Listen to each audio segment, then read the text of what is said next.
Good afternoon.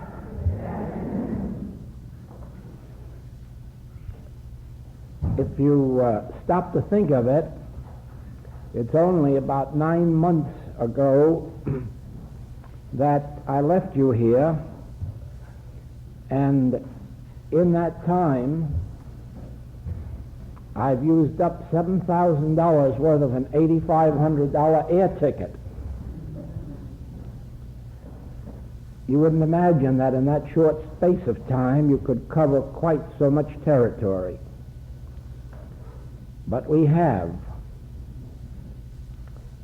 And out of these trips, there comes always a greater and greater understanding of the nature of the message itself. And of course, I seem to be the one who always gets the greatest lessons out of this work.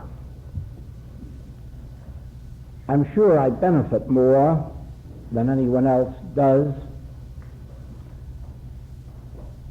And the reason is that with each lecture or with each class, I catch deeper glimpses of where we are going in this message and why.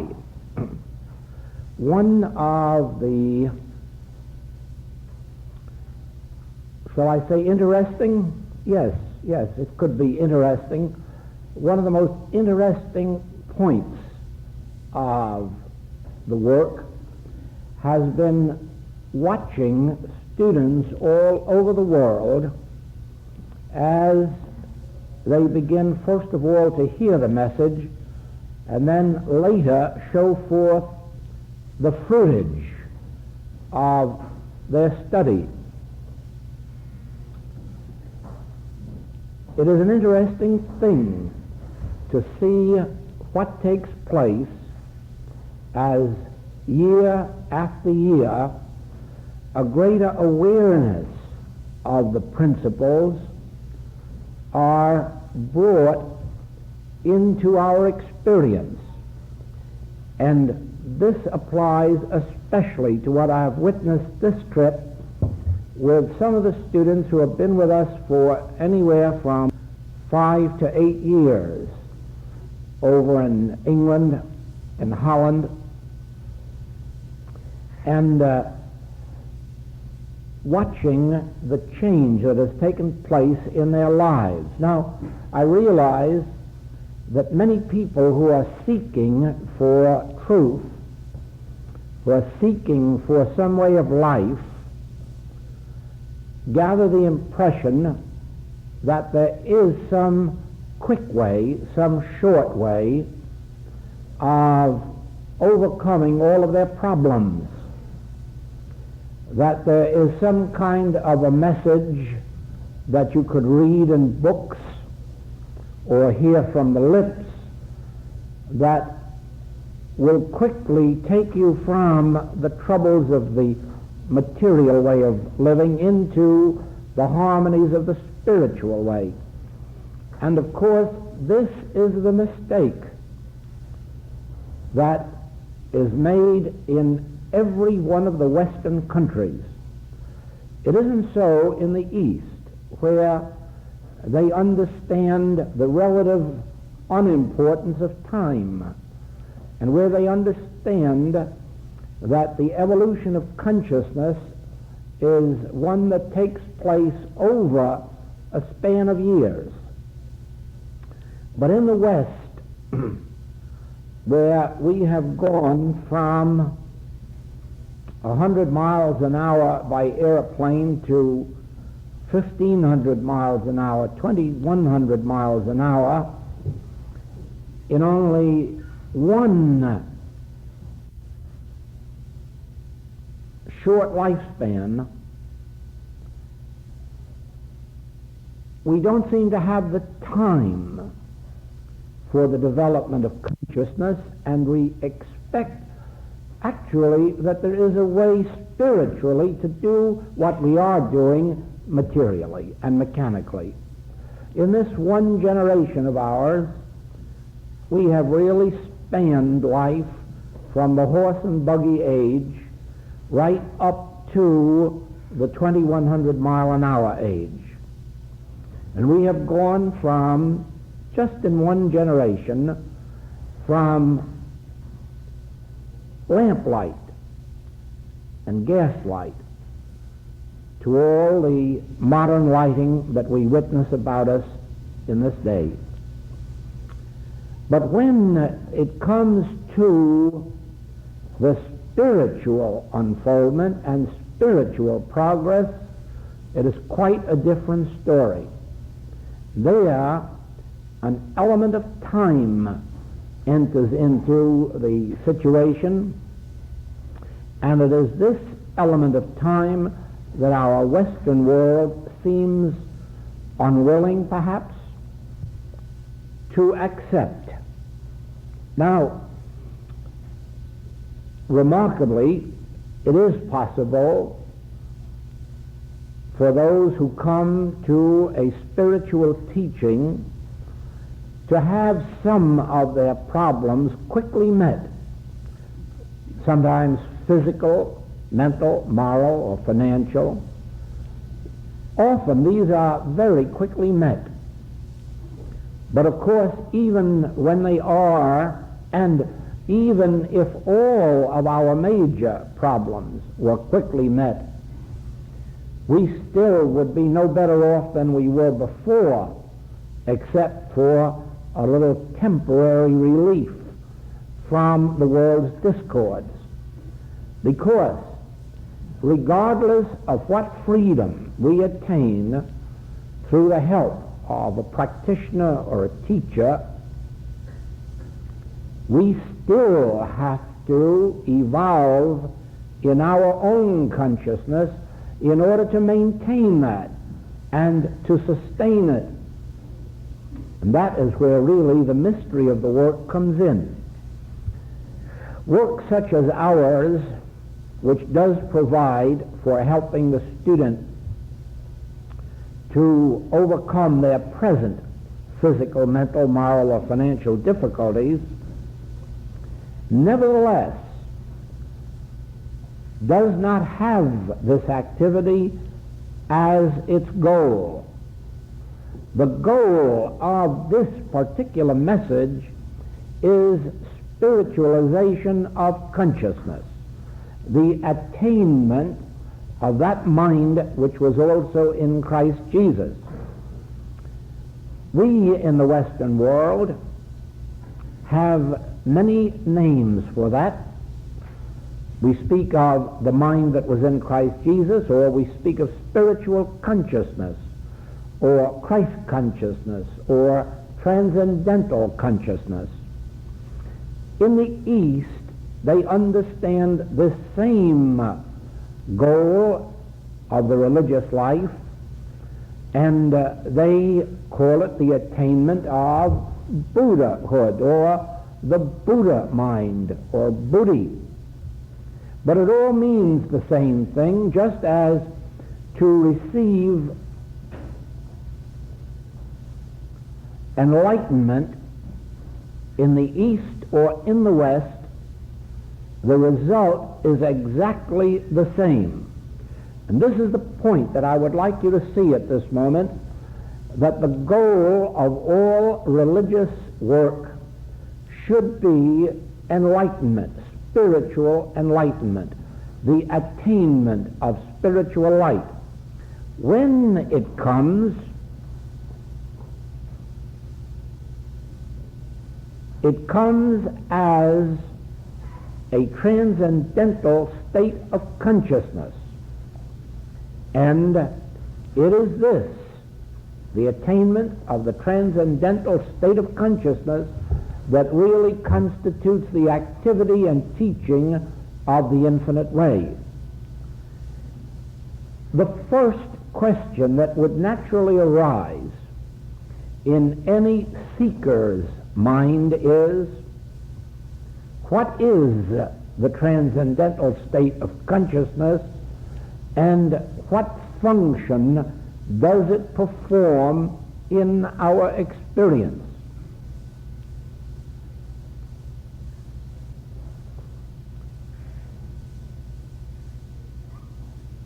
The transcendental or spiritual state of consciousness instantaneously releases an individual from all material concern. That is its first, and that is its greatest function in our lives.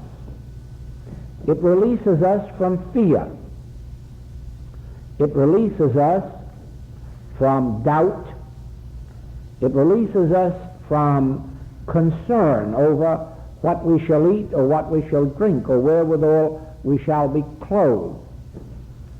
Probably one of its greatest functions is that it releases us from the fear of death. Everyone on the human plane of life fears death, whether or not they have ever consciously thought of it. They do fear death, and that is one reason they fear disease. They fear disease because the natural consequence of disease is death. They also fear, once they've passed the early middle years, they fear the calendar. They fear age. And why? Because age has with it the connotation of coming death. Death, because of its inevitability, is that which is feared. And the fear of death is very often the very cause of our diseases. Now, with the first touch of spiritual light, all fear of death disappears. And the reason is this: that light reveals that there is no death, and that the experience of passing from this plane of life to what is called the next is not really a death. It is just another experience like our birth. It is a passing from one phase of life to another phase of life. In other words, as we came into this world, we came into it from some other phase of life. In other words, this life never had a beginning. And therefore, on coming into this world, we came forth from another phase of life. Those who have attained a certain degree of illumination are able to go back and see some of their experiences in the phases of life before they were born into this. So it is that with the first taste of spiritual light, you realize, since there is no death, there need be no fear of it. And once that fear is eliminated, the body seems to adjust itself, and health begins to take place instead of the diseases or the signs of age. Another thing, once spiritual light has touched the soul or consciousness of an individual, there never again can be concern about what we call supply, what we shall eat or what we shall drink, wherewithal we shall be clothed, or how much money we shall or shall not have. Never again does any concern of that nature enter thought. And the reason I would like to show you, because this really sums up what must be our goal if we are to attain a spiritual way of life.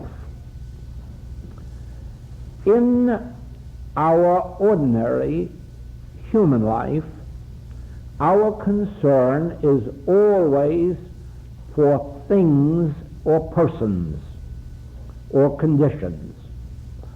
Try at this very moment to think in your mind what it is that concerns you, about which you may be anxious. And you will find that it is a person or a condition or a thing or an amount. It is always something of the form of effect. It is always an effect, a body, a money, a property, a health.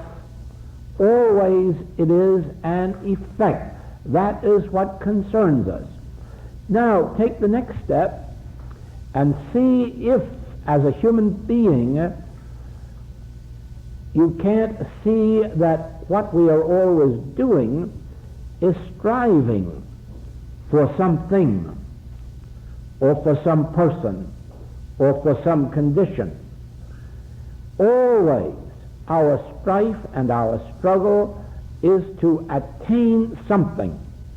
It may only be a living, or it may be fame, or it may be wealth, it may be education, it may be health, but always our life is centered on the attainment of something or other. Now, most humans fail during their lifetime to attain that which they seek. Most humans pass out of this life without ever having attained that which they continuously sought throughout their lifetime. There are some who do attain it. There are some who attain temporarily the perfect body and then have to later witness its disintegration. There are some who attain the wealth that they seek and then find after they have it that when you've eaten 3 times in a day and have a wardrobe of clothing, that it seems kind of foolish, all the rest of this money that's lying around, for it is of so little use. And rarely does it ever give back the satisfaction that we thought it would when we were struggling for it and striving for it. And I do not have to remind you that fame gives back even less of satisfaction than wealth. Fame is one of those empty baubles that makes a mockery of everyone who attains it. Now then, this does not mean that there is anything wrong about the attainment of fame or wealth or health or perfect body. On the contrary, all of these prove to be the added things that inevitably come when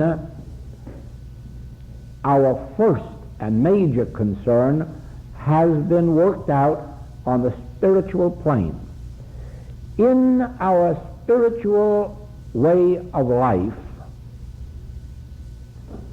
our first step is to temporarily disregard our concern for things, persons, conditions, and center our attention on attaining a conscious realization of our source. Now, this question has come up several times lately as to whether or not there are atheists, for there are people who call themselves such.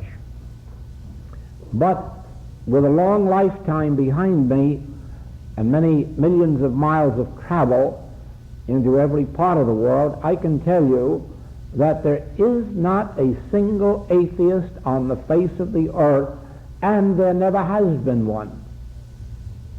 Regardless of how many have called themselves such, when you came face to face with them, they have acknowledged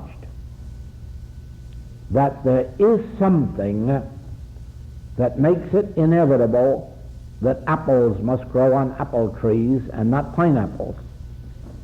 That there is something that governs the movement of the sun, the moon, the stars. That there is something that maintains fish in the water and birds in the air. There is something that concerns the movement of the universe, the seasons, the times, and the tides. And the moment that that is acknowledged, they are no longer atheists. They are merely those who have not given a name to whatever it is that is the source of life. We ordinarily call it God, but it has been called principle, the principle of life. It has been called a divine mind, or a universal mind. The name is of no importance whatsoever. The major fact is that each one of us must acknowledge that something sent us into expression, that there is some kind of a law, force, being, power, call it what you will, that is responsible for our being here and for our being maintained here. That there is something that is responsible for the coal in the ground, or the oil, or the diamonds, or the pearls in the sea.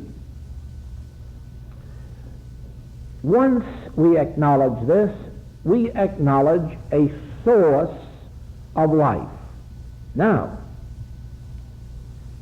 it is a part of the Christian teaching, as given in the 15th chapter of John, that when you are one with that source, you bear fruit richly. But when you are separated from that source, you are as a branch of a tree that is cut off and withereth. It is likewise given in the 91st Psalm that those who dwell in the secret place of the Most High, to them none of the evils of this world can come nigh their dwelling place.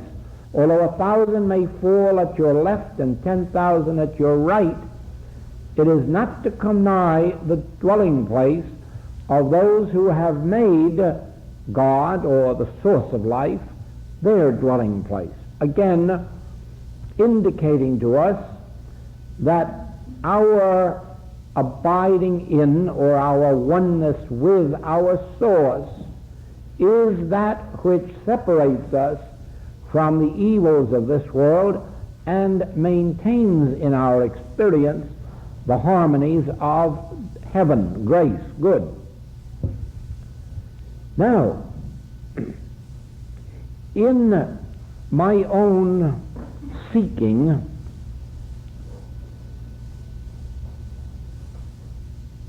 the revelation that was given to me was this: that in my conscious oneness with God, that is, in being consciously one with our source, that all of the things of life were added unto me. That is, I was also one, or at one, with all good, with every form of good, that might ever be necessary in my experience. The Master, you remember, said, "Seek not what you shall eat, what you shall drink. Rather seek ye the kingdom of God." And so it was, I'm sure, this very same consciousness that was revealed to me in that when I am consciously one with God, I am instantaneously one with all of the good necessary for my experience. Therefore, I must stop taking thought about my supply, or about my health, or about my home. I must stop taking anxious thought or concern for the things of this world, and I must make every effort to abide consciously in my oneness with God. Now here comes the important part of that revelation. We are already one with God. We are already one with our life stream, or the source of our life. As a matter of fact, I and my Father are one is a relationship which is indivisible and indestructible. It would be an impossibility for me and my Father ever to become separate, because we are not two, we are one. In the same wise, remember this: you are and always have been one with your source, one with God. The reason that the harmonies of heaven, divine grace, do not come into our experience as they should lies in the one word: consciously.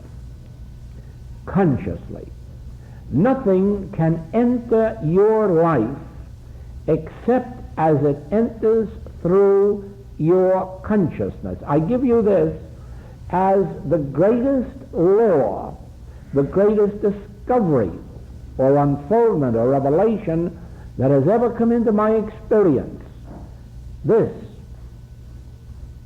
nothing can come into your experience except through your own consciousness. In other words, you consciously brought yourself to this room. Had you not accepted something in your consciousness about coming to this room, you wouldn't be here. In other words, there are 10 million outside, and nothing of this meeting or of its function entered their consciousness, so that they are not even aware that it is taking place, and therefore they have no opportunity to be here. Now, you are sitting here, but you could, if you wanted to, shut out of your consciousness the message that I am bringing to you. You could sit right here and not hear a word of it. Or you could hear it with your ears, and it would make no impression upon you and not enter the depths, the realm of your consciousness. If you are to benefit by this message, there must be a responding activity within your consciousness. Later, if you study this message, you will discover how it is that you admit the inharmonies and the discords of life into your experience through your own consciousness, and how you can eliminate them after they're there, and how you can prevent their taking root there, because nothing can transpire in your experience except as an activity of your own consciousness. So that although you are one with God, although you are one with your source, although you are one with the fount of everlasting life, you are one with the source of infinite abundance, these can only come into your experience through an acceptance in your own consciousness. In other words, when you start to declare within yourself, it must be true, it must be true that since there is a source of life, that source of life must forever govern its creation. It must ever feed, maintain, sustain that which it has brought forth into expression. Therefore, I and my Father must be one. And that will explain the scriptural passage, Son, thou art ever with me, and all that I have is thine. And so it is that from the moment that you consciously perceive that you are always in the bosom of your Father, that you are always one with your source, that you are always one, indivisible, one inseparable with your source, from that moment on, it becomes clear to you that all that is flowing forth from that life stream, all that emanates from that infinite source, is pouring itself into and through and from your individual consciousness. Now, as you abide in this, if you abide in this word, if you let this word abide in you, you will bear fruit richly. But the secret of the spiritual life is this, that we must consciously recognize, realize, accept, declare our oneness with our infinite, immortal, eternal source. And we must accept that scriptural statement that all that the Father hath is mine. We must accept the fact that the place whereon thou standest is holy ground, because I and the Father are here, and not only accept it, we must abide in it. Every single day of the week, we must bring to conscious remembrance that I and my Father are one, that I am one with my source, and that all that is flowing forth from God is flowing into my experience. Now, when we perceive that this is true and are willing to make it a part of our conscious experience, we call this a form of contemplative meditation. It is as if I were sitting here with my eyes closed and repeating to myself all that I have said to you up to now. In other words, I remind myself in this contemplative meditation, which usually takes place either before I get out of bed in the morning or a few moments after, when I sit in a chair and then begin to remind myself how did this day get here? There must be a tremendous force, power, being, presence, which has brought forth this day, brought forth the sunlight, or the rain, or the snow. There is a something operating invisibly in this universe or behind it, sending forth all of this glory into expression. And you need only look at the parks to see how much of glory there really is. And then realize that I am a part of all of that. I too have been sent into expression by that which sent forth the flowers and the trees and the birds and all that is. And I am one with that. And just as it is pouring sunshine into the room now, so it is pouring life and being in me and through me, and intelligence and wisdom and guidance and direction, love, care, protection. All of these are flowing in me and through me from the infinite, invisible source. And so, we go through this period of contemplative meditation at least 2 or 3 or 4 times a day, each time taking some other subject. But I'm dwelling now only with our major theme, and that is that you are consciously one with God. You are consciously one with your Creator.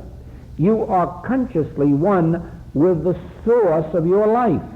But that until you consciously bring this into you, oh, I should have said you are one with all of this, but until you make it a conscious activity, until you consciously realize that you are one with your source, that you are inseparable and indivisible from infinity and eternality, and that all of these qualities and activities are pouring themselves through you, until you consciously do this, you are not experiencing that which is your birthright. You are children of God, and if children, heirs to all the heavenly riches. But do not think that you are going to come into your heritage without consciously bringing your heritage into expression. It has to be a conscious activity. I think I've told this to classes, the experience of a woman who had been promised some antiques in her mother's home, but who had been disinherited by her parents before they passed. And upon their passing, the will stated that these antiques were not to come to her. But in her contemplation, meditation, she dwelt on the idea of call no man on earth your father, for one is your Father which is in heaven, and that Father never disinherits, because we can never become separate or apart from that one parent, that true parent, that eternal parent. And you know, the very strange thing happened, that the attorneys for the estate failed to file the will. And a year later, when it was too late for them legally to do it, it was discovered that the will was lying under the blotting pad of the attorney in his office. And the lady did receive her antiques and a lot more that went with it that really had not concerned her. No. Only her conscious realization of a truth that every one of us should be living with every day did this for her. Do you not know that a great deal of our troubles in this world come to us from our parents?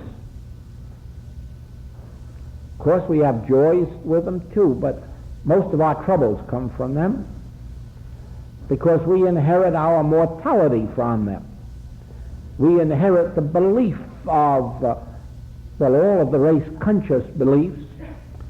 We have even been instructed by them in the greatest lies that have ever been perpetrated on the face of the earth, especially the one that they are our parents, when they never were and never could be, for there is but one creative principle, there is but one parent, there is but one Father.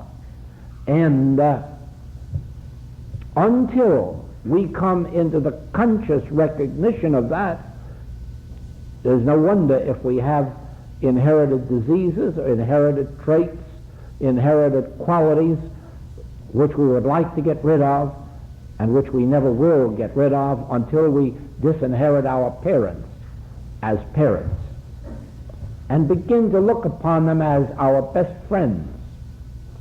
Stop thinking of them as parents, think of them as loved ones, and begin to realize God is our parent. God is our father and our mother. God is the creative principle of all life. And once we do that, we begin to come into our heritage, for we are joint heirs to all the heavenly riches. We will not inherit that while we are looking to human parents. So you see then that whatever of harmony, joy, success is to come into our experience must first of all be brought there through some conscious activity of our mind or thought, a conscious activity of this meditative nature. One day, the Western world will understand this subject of meditation much more so than it does today, and the movement is on foot today to restore to the Eastern countries the knowledge of meditation, which has been lost in the East also for many centuries. Not that they haven't meditated, but that they haven't meditated correctly. They haven't known the real secret of meditation, although that is where it was discovered, and that is where the great civilizations evolved. And with the loss of meditation comes the loss of all that is really worthwhile in life, because it throws us out from our Father's house. It throws us out from conscious oneness with this infinite source. And when that happens, we are no longer one with our good. Now, it only takes a very few weeks of a few moments a day of a quiet meditation along this line of recognizing your oneness with your source, and recognizing that your oneness with your source really constitutes your oneness with all of your good. It takes a few weeks of that until you begin to perceive in your outer experience, your daily experience, the fruitage of that meditation. You will find that every moment of meditation will reward you amply. Far more will come forth from it than you put into it. On the other hand, nothing will come forth except that you do put something into it. In this same way,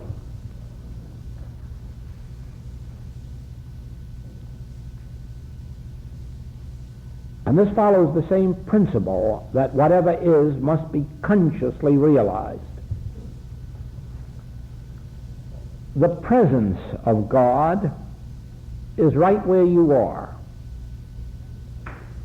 The presence of God is closer to you than your own breathing. Now try to visualize anything closer than your own breathing, and you will understand that actually the very presence of God is where you are. And the great mystery is this. This has always been true.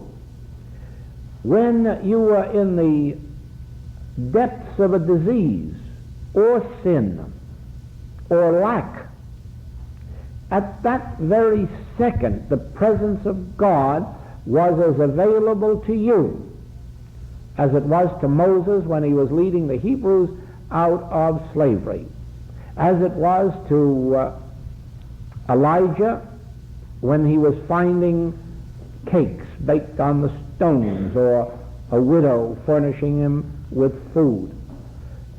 The presence of God has been as present with you as it was present with Jesus Christ when he healed the sick, or when he multiplied the loaves and fishes, or forgave the sinners. But the presence of God at that moment may have done absolutely nothing for you. And the responsibility rests with you. The presence of God is on the gallows with a man.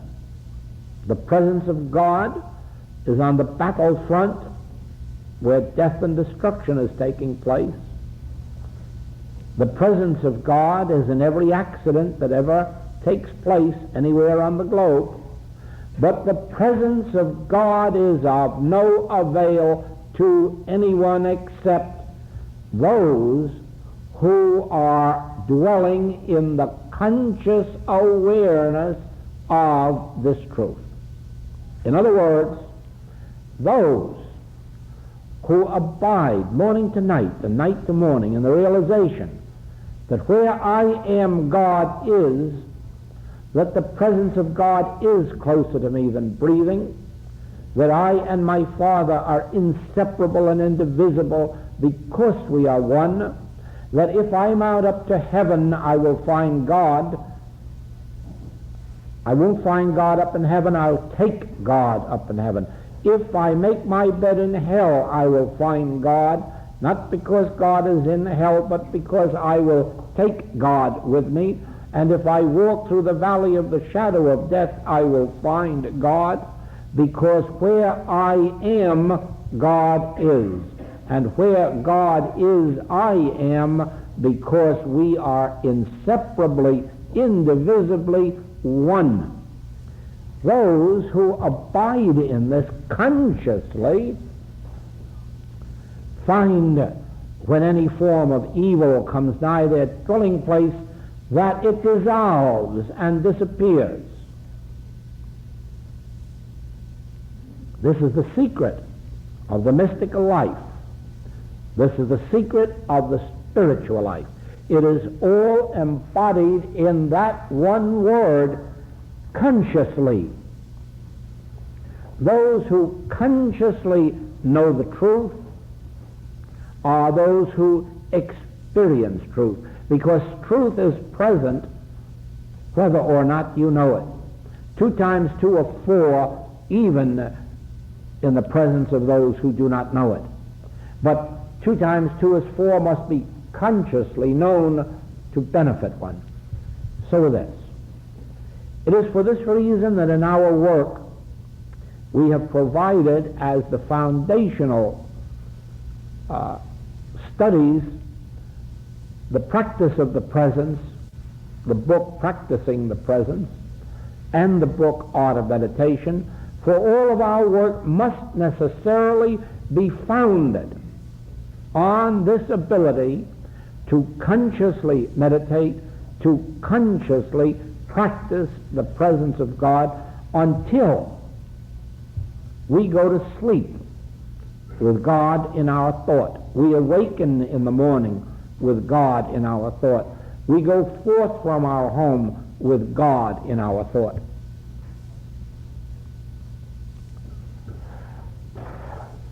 One of the most powerful forces in the life of an individual is gratitude. Gratitude is one of the many facets of love.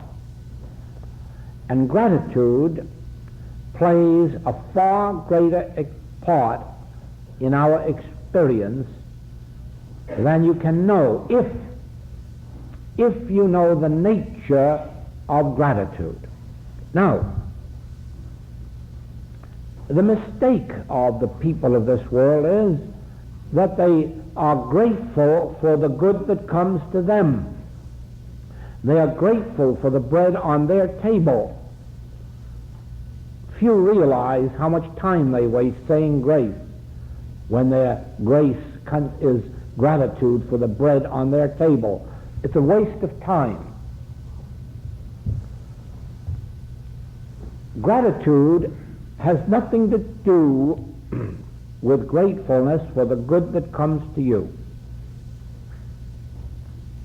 Like everything else in the spiritual life, God is not only universal, but impersonal in the sense that God is no respecter of persons, and God never has sent anything to you, and God has never given anything to you as you. All that God has is mine, but if I were to claim that for me, I would lose it. When I say all that the Father hath is mine, I'm meaning yours and everyone's. And the fact that they haven't all the experience of it is because of their unawareness, their lack of conscious recognition of this truth. In other words, be assured of this, that God has never singled out Joel to give something to, not even the message of the infinite way. The message of the infinite way is an activity of consciousness, and anyone could have it that would open their consciousness to it. For God is no respecter of persons. God does not set your table. God has set the table of this universe. God has not put anyone's name on the cattle on 1,000 hills, or the crops in the ground, or the pearls in the sea, or the diamonds in the earth. God has not put anyone's name on anything that God has given to this universe, but God has expressed universally himself, his glory. The moment that we begin to be grateful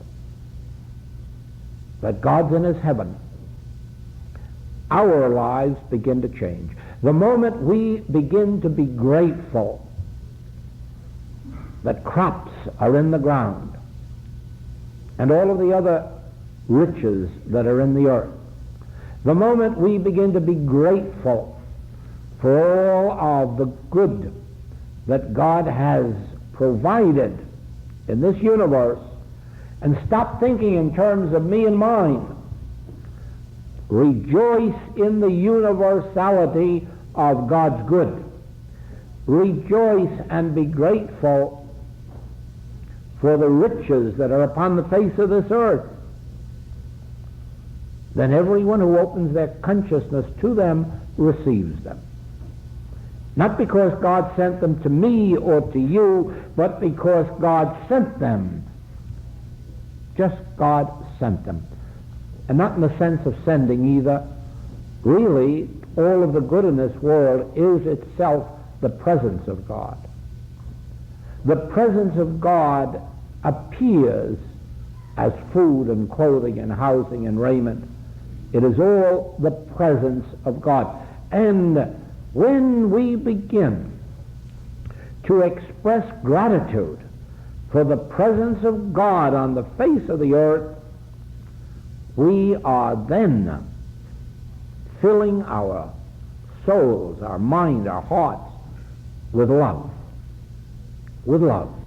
When we personalize and think that for some reason God has given to one and withholden from another, we are dishonoring God. Let it be clear then, with your meditation and with your practicing of the presence, add gratitude. Gratitude. As you walk in or through or near a park, just be grateful for all that is in that park. If you have opportunities to look up into the sky when the stars are shining, be grateful that they are there. Be careful not to claim them for your own.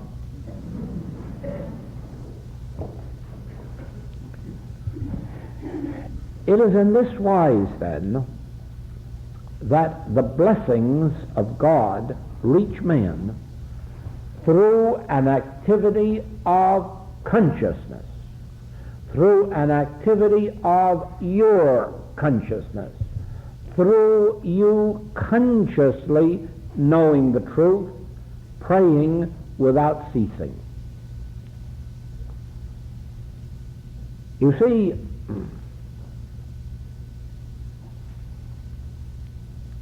what concerned me in my earlier years was that so much of God's abundance was in evidence and so much poverty among men. So much of God's love was in evidence and so much sin and disease among men. And for me the burning question was, why, and how do you eliminate it? And when the answers began to come, this is the way they came.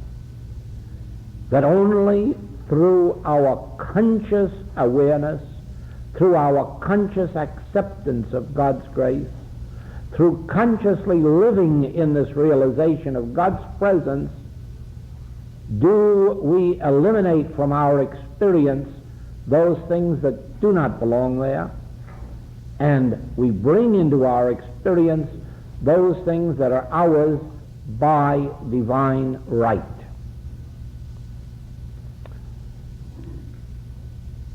Well, we have covered 3 points today. Meditation, practicing the presence, gratitude, as parts of the overall picture, which is the goal of our work, attaining this God consciousness. And I think it possible that tonight we are going to speak about the subject of prayer, because it is through prayer that our contact is established. Until then, thank you. Thank you.